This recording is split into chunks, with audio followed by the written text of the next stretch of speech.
Google I/O is happening right now. The keynote kicked off today.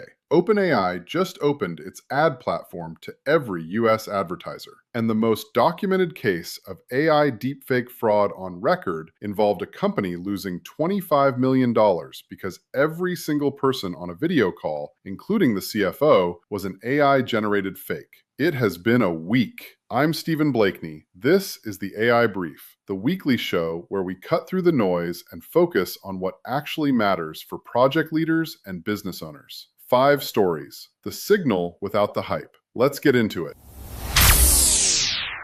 Google I/O opened today, May 19th in Mountain View, and by the announcements coming out of the keynote, this is the most AI-heavy I/O Google has ever put on. Let me tell you what was actually confirmed and why it matters if you lead projects or run a business. The headline model is Gemini 3.5 Flash, rolling out today across the Gemini app, search, and the API. It surpasses the previous Pro model in coding, agentic tasks, and multimodal benchmarks at 4 times the speed. Google also announced Gemini Spark, described as a 24/7 personal AI agent that works across your apps, handles multi-step tasks, and operates in the background without you having to open a chat window. This is a meaningful shift from AI as a tool you go to AI as a presence that is already working. Google's stated ambition, and they have been explicit about this in the lead up to I/O, is to make Gemini the operating layer beneath their platforms, not just a product layered on top. This year's announcements track with that direction. For project leaders specifically, watch the Google Workspace integration announcements. If Gemini gets significantly better at working inside Docs, Sheets, Gmail, and Meet, that changes how your team works, whether you choose to adopt it or not. Your clients, your stakeholders, your executives, they will start using these tools. You need to know what they are capable of. On the hardware side, Android XR smart glasses are confirmed for fall 2026. Built with Samsung and Qualcomm, designed by Warby Parker and Gentle Monster, with Gemini as the intelligence layer. Real-time navigation, translation, and task completion through voice. This is the long game on ambient AI. AI that is present without you having to open an app. Here is the practical takeaway. You do not need to adopt every new Google AI feature the day it launches, but you do need to know what your team's tools are capable of.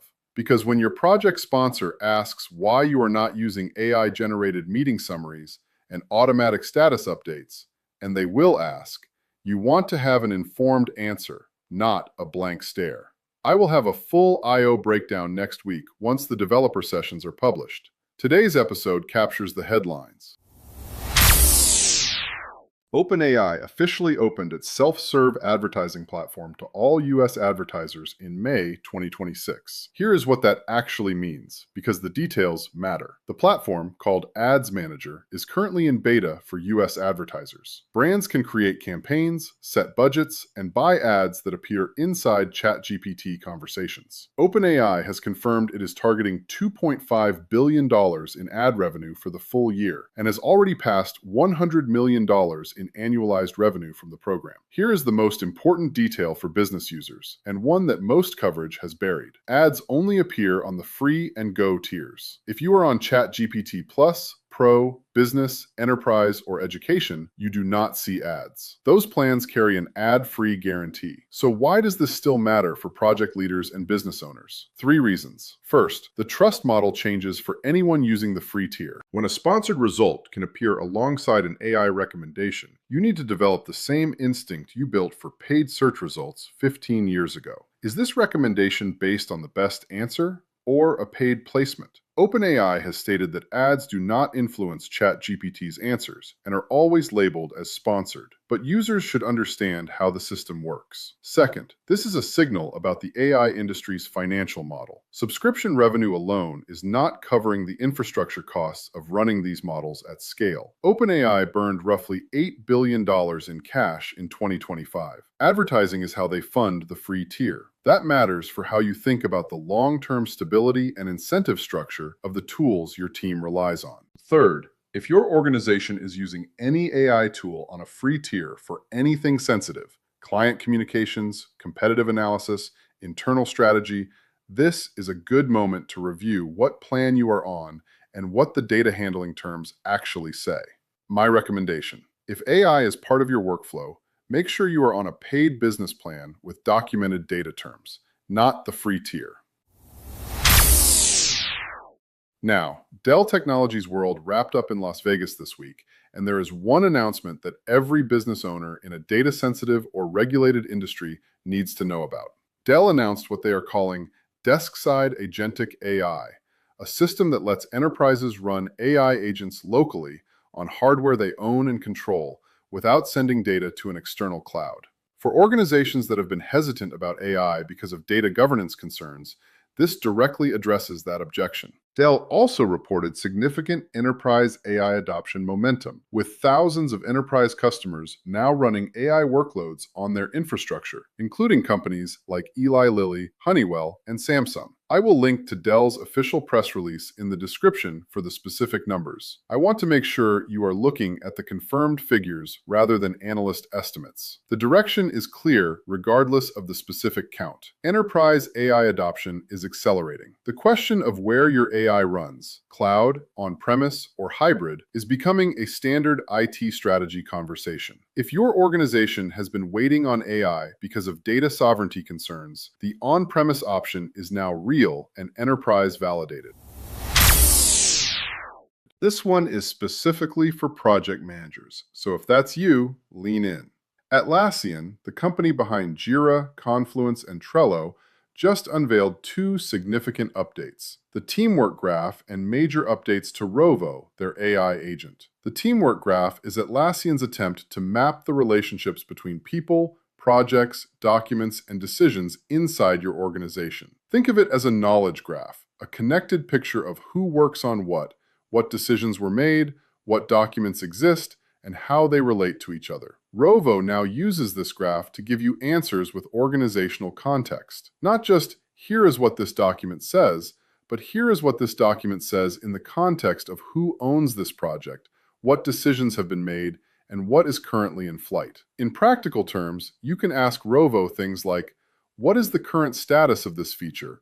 Who made the decision to change scope last month? What are the open risks? And Rovo surfaces that from your organization's actual Atlassian data.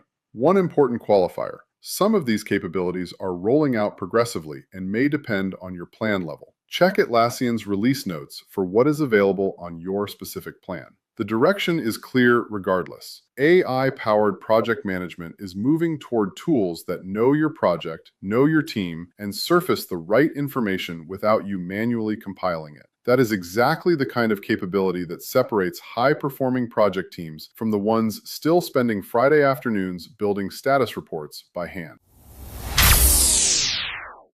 Now I want to close this week with a story that every business owner and project leader needs to hear. And I want to be precise about the facts because this one is real, documented, and confirmed by police. In January 2024, an engineering firm called Arup lost $25.6 million to AI deepfake fraud. A finance employee in their Hong Kong office received what appeared to be a message from the UK-based CFO requesting an urgent, confidential transaction. The employee was suspicious. It looked like a phishing attempt, so they joined a video conference call to verify. The call appeared to include the CFO and several recognized colleagues. Every single person on that call was an AI-generated deepfake. The employee authorized 15 wire transfers totaling $25 million. The fraud was only discovered when they later contacted the actual head office. This case was confirmed by Hong Kong police, reported by CNN, and has become the most documented example of AI deepfake fraud to date. I am citing a 2024 case deliberately. Because this attack happened before the deepfake tools available today existed, the technology has gotten significantly more accessible and more convincing since then. The barrier to replicating this attack is now lower than it was when Arup was targeted. Google warned this week about a related and growing threat: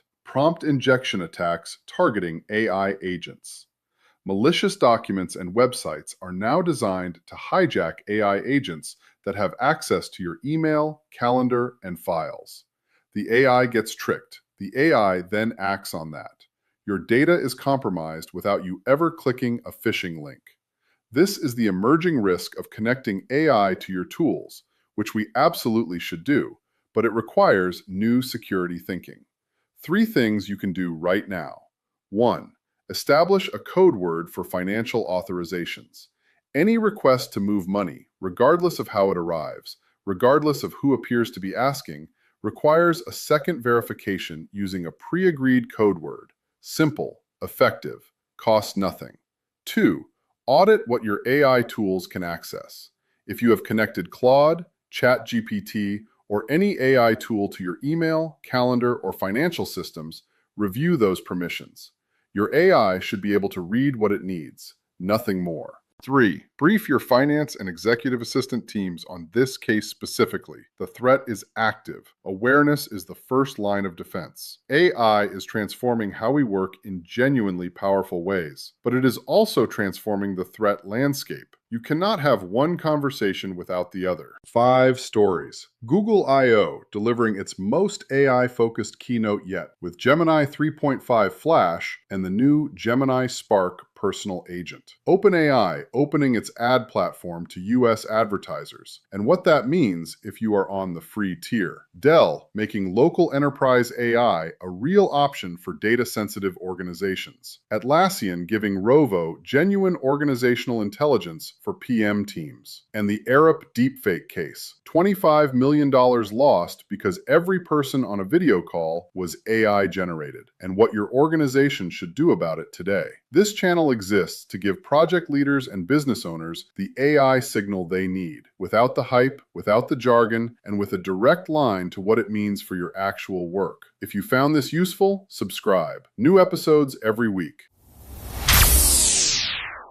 And if you are ready to go deeper on building AI into your project management practice, the 4E AI Leadership Hub is where we do that work together. Custom prompt libraries, workflow templates, live Q&A, and a community of practitioners building real AI systems into their real work. $27 a month. Link is in the description. I'm Stephen Blakeney. This is the AI Brief. I'll see you next week.